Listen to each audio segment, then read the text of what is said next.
Hello, my name is Kevin O'Malley, and welcome to my classroom 2.0. Let's begin. Harvest at Lacroix, oil on canvas, 30 by 24 inches, June 1888. Vincent Van Gogh was now 35 years old, with 2 years left to live in a life that had all but killed him. He had moved to the south of France 4 months earlier for a multitude of unclear reasons. The New York Times recently suggested that he traveled south to improve his spiritual life and his sex life. Sounds like the New York Times. Personally, I think he moved in the hope of gaining some respite from his clearly self-inflicted demons. But first, let's fast forward 80 years and about 3,800 miles due west. Through the magic of Google Maps, we can hop the Atlantic along the 43rd latitude, 43/40 to be exact. This is where I grew up, Holyoke, Massachusetts, in the second biggest house in town, as it turns out. The first biggest, you ask? That was owned, unbeknownst to me at the time, by Mr. Thomas Hudnut's grandmother. Tom is the president of the school where I teach here in Los Angeles. Big planet. Small world. Here at 1021 Northampton Street, I distinctly remember my family having several collections of world books and Encyclopedia Britannicas on almost every level of the house. As soon as I became proficient at reading, I would randomly pick out individual world books and read an entire letter all the way through. The V book was coupled with the U book in those days, so I figured, it would be a skinny read. When I got to the entry on Vincent Van Gogh, I had to stop in my tracks. The 3 illustrations included were one of his 37 self-portraits, a drawing which I remember only as a bunch of undecipherable squiggly lines, and Harvest at Lacroix. I thought, this was really something. Here, this is my room on the end. Every morning I would walk down the main stairway, and I would usually stop on the lower landing and look at the painting hanging above the clock table. Harvest at Lacroix. I couldn't believe that we owned the very same painting that was in my world book. Needless to say, I became fascinated by the painting and by the painter at a very early age. My father picked up on the fact that his middle child was going a little nutty about Vincent van Gogh. Being a doctor, his way of relating was to give me these completely obtuse articles from his medical journals where doctors would take periodic stabs at trying to back-diagnose Van Gogh. Now, this one says that his obsessive use of the color yellow came from either the jaundice caused by cirrhosis of the liver or the effects of his doctor prescribing digitalis. And I go, what? And this one talks about the tremens possibly caused by advanced syphilis. Dad, what's syphilis? Now, and here's one on the effects of sunstroke, and another one on acute alcohol poisoning from years of drinking a toxic cocktail of cognac, wine, and absinthe. From a distance of years, I may not have been the nutty one in the family. At any rate, I went on to learn as much as I could about Van Gogh, but mostly I just liked seeing my painting on the landing. A painting which Van Gogh himself said kills the rest. He also said, I'm on the right track. And my favorite line, in that flat landscape, there is nothing but eternity.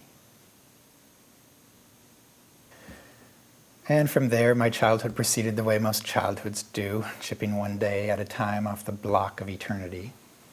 When, on one of those days, when about age 12, I came down the stairs, and there was a new painting over the clock. It was a still life by Paul Cézanne. I zigzagged around the house trying to locate the Van Gogh, but he was nowhere to be found. Finally, I asked my mother about it. Oh, yes, what do you think of our new Cézanne poster? Where's our Van Gogh? And what do you mean by poster? Yes, I thought that old print was getting kind of faded, so we could use a change. I've never told anyone this story before until today. There will be days, if there haven't been days already, when you will think and wonder aloud how you could possibly be related to the people who brought you into the world.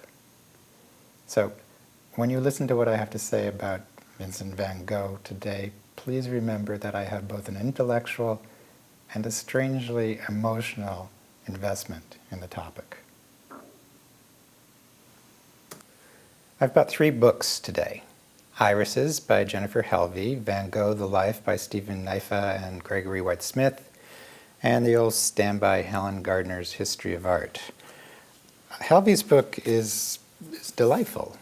It draws you in with its diminutive scale and its diminutive price tag, but it's deceptively packed with perceptive scholarship. Read it over lunch up at the Getty Cafe, or 2 lunches, and then visit the 19th century galleries, where you will see the best painting in Los Angeles. Vincent van Gogh's Irises. Last year, right about the time I started researching this lecture, I was invited to be on an East Coast screenwriting panel. Typically, I over-prepared and under-packed. It rains in New England. Go figure. Anyway, here's some of what I didn't get to say on the panel. With a nod to Miss Helvey, this segment was entitled, Becoming Flowers.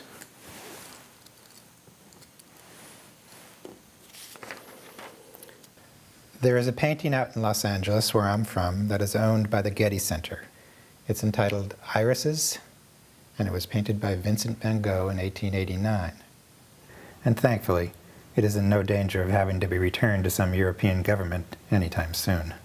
It has become something of the Mona Lisa of Brentwood.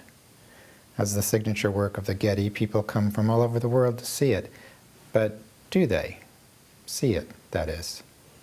Even though the Getty asks visitors to check all unnecessary baggage before wandering through its galleries, people still bring an awful lot of stuff as they stand there in front of Vincent's masterpiece, such as how he painted it 3 days after committing himself into an asylum in Saint-Remy, or how images of a hunky Kirk Douglas chewing up the scenery in Lust for Life keep popping up into viewers' minds. And how about that reported price tag of $54 million? That's a lot to check at the front desk. Sit in the late 19th century gallery and you can watch a parade of iPhone-carrying tourists lining their co-art lovers up in front of the irises for a snapshot, many of them standing there with a hand over their right ear, even though it was the left ear that he mangled, BTW. If you are patient, the crowds eventually thin out and you can have a moment by yourself with the painting. It really is breathtakingly beautiful. And so far, still no bulletproof glass. Sit there long enough and you will swear you can feel the breeze blowing through the dagger-like leaves. One critic said it was like a group portrait of a bunch of rowdy little kids. But then, you notice how Van Gogh must have been sitting there right in the dirt of the garden when he was actually painting the work. With no horizon and a complete disregard for 400 previous years of one-point perspective, and without too much of a leap of imagination, Vincent has made you become one of the flowers yourself. Metaphorically speaking, and by the way, that's the native tongue of all working writers, your job as a screenwriter is to make your audience become flowers. If you can create a credible world, or even an incredible world, and populate it with characters wrapped up in their stories, the rest will take care of itself. And before you leave the gallery, notice that swaying all by itself in that clump of purple blossoms is one lone white iris. It looks like it's saying, where am I? Who am I? What am I doing here? And where am I going? The same questions that very same day Vincent must have been asking himself.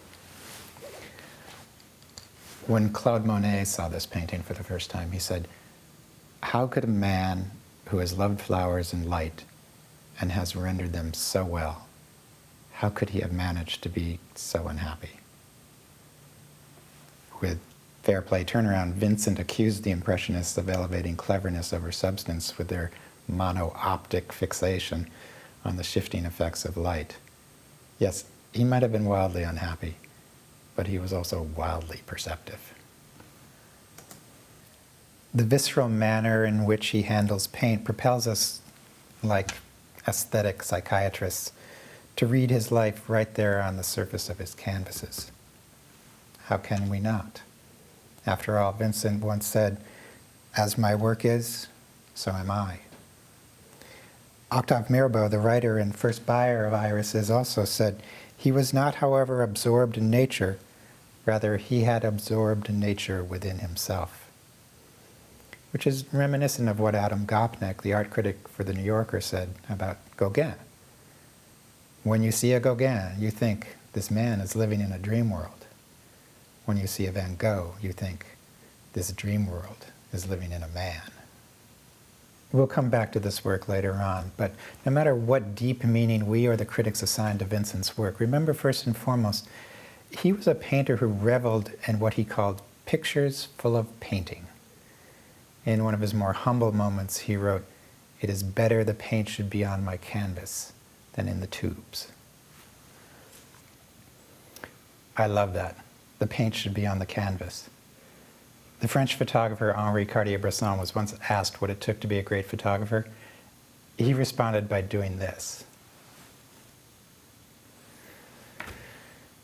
Getting the concept that your paint is better off on the canvas than in the tube, well, that's the painter's equivalent of